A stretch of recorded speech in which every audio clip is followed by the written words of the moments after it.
Students good morning. Organisms and population हा chapter बघतो आपण. आणि लास्ट लेक्चरमध्ये आपण टाईप ऑफ इंटरॅक्शनमधला एक महत्त्वाचा पॉईंट बघितला होता, तो होता पॅरासिटिझम. ठीक आहे. आणि आज आपण जे पॉईंट बघणार आहोत ते आहेत टाईप्स ऑफ पॅरासिटिझम आणि प्रिडेशन. ठीक आहे. तर आता बघा, आपण बघतो टाईप्स ऑफ पॅरासिटिझम. लास्ट लेक्चरमध्ये आपण ही गोष्ट बघितली होती की जनरली पॅरासिटिक ऑर्गॅनिझम्स जे आहेत हे होस्टवरती डिपेंड असतात. ते स्वतःचे लाईफ सायकल इंडिपेंडंटली कंप्लीट करू शकत नाहीत, तर त्यासाठी होस्टची गरज असते. मग स्पेसिस वाईज काही जे ऑर्गॅनिझम आहेत किंवा प्लांट्स जे आहेत हे होस्टच्या बॉडीवर ग्रो होतात. तर काही जे पॅरासिटिक ऑर्गॅनिझम्स आहेत, फॉर एक्झाम्पल राऊंड वर्म, हे काय करतात तर होस्टच्या इंटरनल बॉडीमध्ये ग्रो होतात. ठीक आहे. सगळे पॅरासिटिक ऑर्गॅनिझम होस्टचं फक्त नुकसानच करतात. त्यांना इन्फेक्शियस एजंट्स असंही म्हणतात आणि होस्टची लाईफ सायकल पूर्णपणे डिस्टर्ब करतात.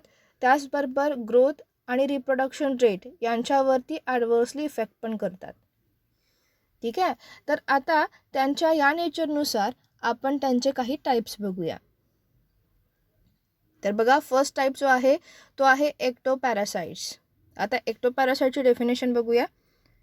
Parasites that feeds on external surface of the host organism are called ectoparasites. ठीक आहे. जर एखादा पॅरासिटिक ऑर्गॅनिझम किंवा प्लांट हा होस्टच्या बॉडीवर ग्रो होत असेल तर त्याला आपण म्हणतो एक्टोपॅरासाइट्स. तर त्यांनी ते आपल्याला एक छान एक्झाम्पल दिलं आहे. फर्स्ट वन आहे लीक आणि अनदर वन आहे कुस्कुटा प्लांट. बघा, फर्स्ट ऑफ ऑल लीक. तर हे जे पिक्चर आहे हे आहे डॉगच्या फेदरी कोटचं. ठीक आहे. आणि जनरली लीक ज्या आहेत अशा ह्या डॉगच्या फरकोटवरती सापडतात. आणि ह्या लीक काय करतात तर ह्या फेदरी कोटवरती राहतात, पण यांचं जे मेन फूड मटेरियल आहे ते आहे ब्लड. या फेदरी कोटला अटॅच राहून ते काय करतात तर हेअर रूटकडून जे काही फूड मटेरियल आहे म्हणजे ब्लड जे आहे हे सक करतात आणि मग आपली लाईफ सायकल कंप्लीट करतात. पण एक गोष्ट इथे लक्षात ठेवायची की लीक ह्या नेहमी कुठे राहतात, on the surface area, external surface area. आणि म्हणून आपण याचा टाईप काय समजतो तर एक्टोपॅरासाइट्स. नेक्स्ट वनचे एक्झाम्पल आहे ते आहे कुस्कुटा plant. It is a parasitic plant that is commonly found growing on huge plants, has lost its capacity of chlorophyll and leaves in a course of evolution. It derives its nutrition from the host plant, which is parasites. ठीक आहे. कुस्कुटा plant काय करतो तर मोठे plants जे आहेत यांच्या generally उडी ट्रंकवरती ग्रो होतो.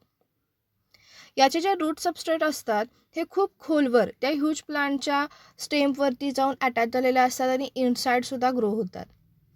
आणि याच्यापासूनच ते काय करतात तर त्या प्लांटनी म्हणजेच होस्ट प्लांटनी तयार केलेले जे काही न्यूट्रिटिव्ह मटेरियल आहे यांना ॲब्सॉर्ब करतात आणि मग स्वतः ग्रो होतात. ठीक आहे. एव्होल्युशनच्या प्रोसिजरमध्ये या पॅरासिटिक प्लांट्सनी स्वतःची क्लोरोफाईल कपॅसिटी म्हणजे फोटोसिंथेटिक कपॅसिटी आणि development of leave he capacity पूर्णपणे लॉस्ट केलेली आहे. यांच्याकडे क्लोरोफाईल पिगमेंट्स नसतात आणि त्यामुळे त्यांना स्वतःची लाईफ सायकल कंप्लीट करायला दुसऱ्या प्लांटची मदत घ्यावी लागते, म्हणजेच होस्ट प्लांटची मदत घ्यावी लागते. हे प्लांटसुद्धा इनर साईडला नाही तर आउटर साईडला ग्रो होतात आणि म्हणून आपण त्यांना काय म्हणतो एक्टोपॅरासाइट्स. आता नेक्स्ट वन टर्म जी आहे ब्रूड पॅरासिटिझम, ही थोडी इंटरेस्टिंग टर्म आहे. बघा, brood parasitism in the birds is fascinating example in which parasitic bird lie its egg in the nest of the host bird and lets the host bird incubate them. तर ह्या dramatic फेनॉमेनॉनमध्ये काय होतं तर parasitic bird जो आहे हा स्वतःची अंडी काय करतो तर होस्टच्या नेस्टमध्ये जाऊन देतो. ठीक आहे. आणि होस्ट काय करतो तर त्यांना इन्क्युबेट करतो, प्रोटेक्ट करतो आणि नरिश पण करतो. समजलं. तर अशा टाईपचं जे काही पॅरासिटिझम आहे त्याला म्हणतात ब्रूड पॅरासिटिझम. नेक्स्ट पॉईंट बघा. During the course of evolution the eggs of parasitic birds have evolved to resemble the host egg in size and color to reduce the chance of the host bird detecting the foreign eggs. ठीक आहे. तर इव्होल्युशनच्या प्रोसिजरमध्ये generally parasitic बर्ड्सचे जे काही eggs आहेत यांनी specific changes किंवा adaptation दाखवलेले आहेत. याचा अर्थ असा आहे की पॅरासिटिक बर्ड्स जे अंडी एका होस्टच्या नेस्टमध्ये देतात ही अंडी सेम टू सेम किंवा जनरली सिमिलर असतात. जनरली होस्ट बर्डची अंडी आणि पॅरासिटिक बर्डची अंडी हे एकसारखी दिसतात. त्यांची साईज सेम असते, कलर सेम असतो. जनरली हे कशासाठी होत असतं तर जो काही होस्ट बर्ड आहे हा फॉरेन बर्ड्सना डिटेक्ट करू नये म्हणून यांनी इव्होल्युशनच्या प्रोसिजरमध्ये हे सगळे चेंजेस घडवून आणलेले आहेत. ठीक आहे. आता ब्रूड पॅरासिटिझमचे एक सुंदर एक्झाम्पल आहे. तर जनरली कोकिळा जी असते, आशियन कोल जे असते, ही काय करते तर स्वतःची अंडी कावळा जो आहे, इंडियन क्रो जो आहे याच्या नेस्टमध्ये जाऊन देते. ठीक आहे. इंडियन क्रो काय करतो तर या अंड्यांना स्वतःची समजतो आणि पॅरासिटिक बर्ड्सची अंडी इन्क्युबेट पण करतो, प्रोटेक्ट पण करतो आणि हॅचिंग नंतर नरिश पण करतो. तर ही जी टर्म आहे याला म्हणतात ब्रूड पॅरासिटिझम. आता नेक्स्ट वन जी आपण टर्म बघणार आहे ती आहे प्रिडिशन. ठीक आहे. तर बघा, जनरली आपण प्रिडेशन कन्सिडर करत असताना किंवा प्रिडिटर प्रे याबद्दल आपण चेनचा विचार करत असतो त्यावेळेला आपल्याला नेहमी एक एक्झाम्पल आठवतं. ते म्हणजे काय तर जनरली कार्निवरस ॲनिमल जे असतात म्हणजे लायन, टायगर, लेपर्ड हे हार्बिवरस ॲनिमल्सना किल करतात आणि स्वतःची लाईफ सायकल कंप्लीट करतात. ठीक आहे. पण प्रिडिशनचा ज्यावेळेला विचार करतो त्यावेळेला फक्त कार्निवरसचाच विचार करून चालत नाही, तर इथे आपण हार्बिवरसचा पण विचार करायचा आहे. कारण ज्या वेळेला बफेलो किंवा जे स्पॅरो किंवा जे छोटे छोटेसे बर्ड्स आहेत हे ज्यावेळेला सीड्स खातात किंवा ग्रास खातात हे सुद्धा काय हे प्रिडिशनच आहे. तर बघा, when we think of predator and prey, most probably it is a tiger and deer that readily comes to our mind. But sparrow eating any seed, it is not less than predator. ठीक आहे. Generally जे काही sparrow seeds खातात याला सुद्धा आपण काय म्हणतो प्रिडिशन म्हणतो. आणखी एक एक्झाम्पल दिलं आहे त्यांनी. Grazers are animals eating plants classified as herbivorous. They are not very different from predators. जे हार्बिवरस असतात त्यांना सुद्धा आपण इथं काय कन्सिडर करतोय तर प्रेडिटर म्हणूनच कन्सिडर करतोय. आणि हे प्रेडिटर्स काय करतात त्यांचा एक इम्पॉर्टंट रोल आहे पूर्ण इकोसिस्टीममध्ये. तर तो काय आहे predators play important role to control the population of प्रे.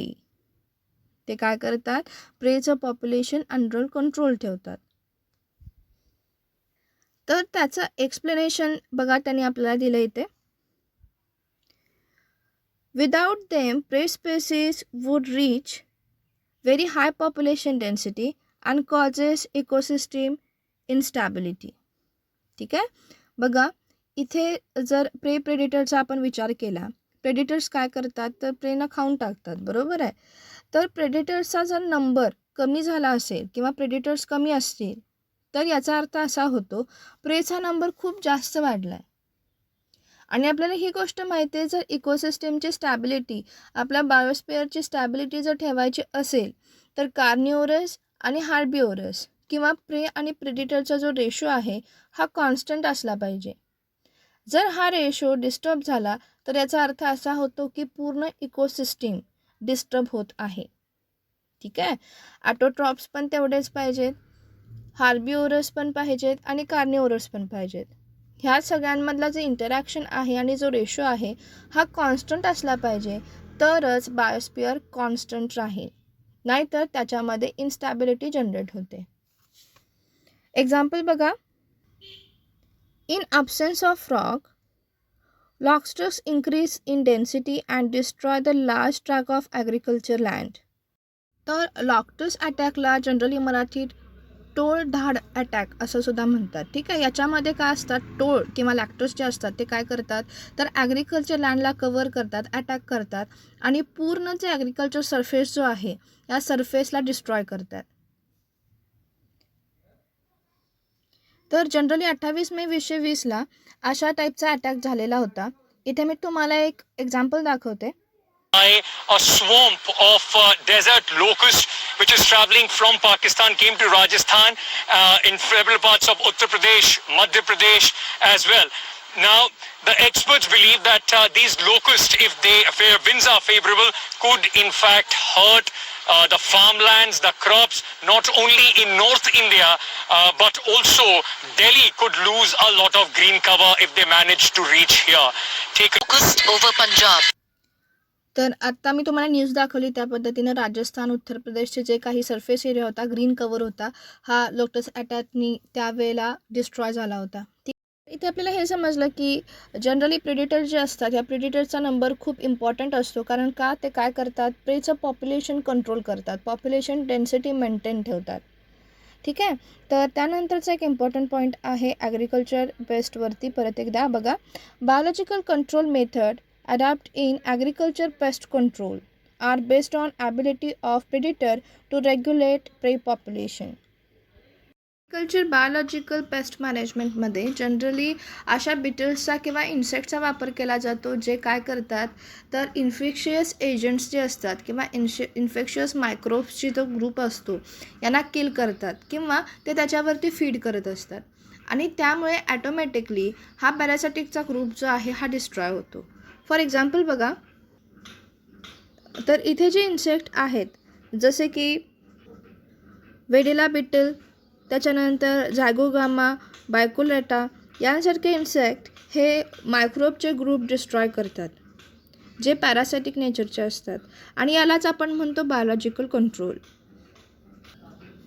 नेक्स्ट वन बघा, when a certain exotic species are introduced accidentally or intentionally into a new geographical area, they become invasive and start rapidly spreading due to absence of natural predator. तर बघा, exotic spaces ज्या आहेत त्यांना alien spaces पण म्हणतात. Exotic स्पेसिसना त्यांच्या natural एन्व्हायरमेंटपासून लांब आणलं जातं आणि एका टिपिकल जॉग्राफिकल एरियामध्ये ठेवलं जातं. तिथे प्रेडिटरच्या ॲब्सेन्समुळे त्यांची पॉप्युलेशन डेन्सिटी ग्रो होत जाते. ठीक आहे. एक्झाम्पल बघा, त्याने आपल्याला काय सांगितलं आहे, zebra mussels in intertidal zone of North America. ठीक आहे. यांचा पॉप्युलेशन डेन्सिटी जी आहे ही इन्क्रीज झालेली आहे कारण हे ह्यांच्या नॅचरल एन्व्हायरमेंटल कंडिशनपासून लांब आणले गेलेले आहेत आणि तिथे त्यांचे प्रेडिटर्स नाही आहेत, त्यामुळे त्यांची पॉप्युलेशन डेन्सिटी अजूनही वाढतेच आहे. आता प्री प्रेडिटरच्या संदर्भात आणखी एक इम्पॉर्टंट थिंग आता आपण बघणार आहे. If a predator over exploits its prey then the prey might become extinct and following it the predator will also become extinct for the lack of the food. ठीक आहे. अर्थातच ज्या वेळेला प्रेडिटरकडून प्रेची खूप जास्त शिकार केली जाईल त्यावेळेला प्रेचा जो पॉप्युलेशन डेन्सिटी आहे कमी होत जाईल आणि एक वेळ अशी होईल की ती स्पेसिस जी आहे ती पूर्णपणे नष्ट होईल. बरोबर आहे. जर असं झालं तर याचा अर्थ असा होतो किंवा याचा डायरेक्टली परिणाम हा प्रेडिटरच्या लाईफसायकलशी होतो. याचं रिझन असं, जर फूड मटेरियलच अवेलेबल नसेल तर त्या स्पेसिसच्या ग्रोथवर आणि पॉप्युलेशन रेटवर त्याचा ॲडव्हर्स इफेक्ट होतो आणि परिणामी प्रेडिटरची पॉप्युलेशन डेन्सिटीसुद्धा कमी व्हायला लागते. आता बघा, prey species have evolved various defense mechanisms to reduce the impact of predation, and it is one kind of evolutionary arm race. ठीक आहे. प्रे स्पेसिस काय करतात तर स्वतःची शिकार होऊ नये म्हणून किंवा प्रिडेशनचा इफेक्ट रिड्यूस व्हावा म्हणून स्वतःमध्ये इव्होल्युशनरी चेंजेस करतात किंवा ॲडॅप्टेशन करतात. For example, faster speed for escape from the predator, and the second one, some frog, insects and some reptile species change their color. ठीक आहे. तर हे काही एक्झाम्पल्स आहेत इव्होल्युशनरी चेंजेसचे किंवा इव्होल्युशनरी आर्म रेसेसचे ज्याच्यामुळे प्रे असतात हे काय करतात तर प्रिडेशनचा इम्पॅक्ट कमी करतात त्यांच्या फास्टर स्पीडने किंवा एन्व्हायरमेंटशी मॅच असणारा कलर डेव्हलप करून. आणि याच फिनॉमिननला आपण म्हणतो एव्होल्युशनरी आर्म रेसेस. एक्झाम्पल बघा, monarch butterfly. Monarch butterfly is highly distasteful to its predator because of the special chemicals present in its body. ठीक आहे, हा आहे मोनार्च बटरफ्लाय आणि प्रिडेटरसाठी तो खूप डिस्टेस्टफुल असतो. ठीक आहे, याचं कारण असं की त्याच्या कॅटरपिलर स्टेजमध्ये त्यांनी पॉयझनस वीडवरती फीडिंग केलेलं असतं. ठीक आहे, जे पॉयझनस वीड असतात किंवा पॉयझनस प्लांट्स असतात यांच्यावरती ते ग्रो होतात आणि त्याच्यामुळे त्याच्या बॉडीचा ऑर्डर आणि टेस्ट हा खूप डिस्टेस्टफुल असतो आणि त्याच्यामुळे प्रेडिटर त्याच्याकडे अट्रॅक्ट होत नाही. नेक्स्ट वन बघा, for plants herbivores are the predators. Plants therefore have evolved variety of morphological and chemical defense against herbivores. ठीक आहे, तर प्लांट्सला जनरली हार्बिओरस खातात. ठीक आहे, तर ह्या हार्बिओरसनी त्यांचं प्रिडिशन करू नये यासाठी त्यांनी स्वतःमध्ये external changes, chemical changes, morphological आणि बायोलॉजिकल चेंजेस घडवलेले आहेत जेणेकरून हे हार्बिओरस जे आहेत यांनी त्यांना खाऊ नये. आता हे कोणते कोणते चेंजेस आहेत बघा. First one, thorns are the first common morphological mean of defence. जे छोटे छोटेसे काटे असतात, एक्झाम्पल कुस्कुटा प्लांट, हे ते ग्रो करतात स्वतःच्या आउटर स्ट्रक्चरवर जेणेकरून हार्बिओरसनी त्यांना खाऊ नये. Many plant produce and store chemicals that make herbivores sick. ते काय करतात काही प्लांट्स तर स्वतःमध्ये काही केमिकल्स डेव्हलप करतात ज्यांची टेस्ट खूप वाईट असते किंवा ते पॉयझनस असतात जेणेकरून हार्बिओरसने त्यांच्याकडे अट्रॅक्ट होऊ नये. तर हे काही मॉर्फॉलॉजिकल आणि केमिकल चेंजेस प्लांट्सकडून घडवले जातात. आता आणखी काही प्लांट्सकडून आणि ॲनिमल्सकडून कोणत्या टाईपचे इव्होल्युशनरी चेंजेस घडवले जातात हे आता आपण उद्या बघूया. ठीक आहे, तर उद्या येताना तुम्ही प्रिडिशन आणि त्याच्यानंतरचे जे नेक्स्ट पॉईंट आहेत हे वाचून ठेवायचे आहेत. बाय.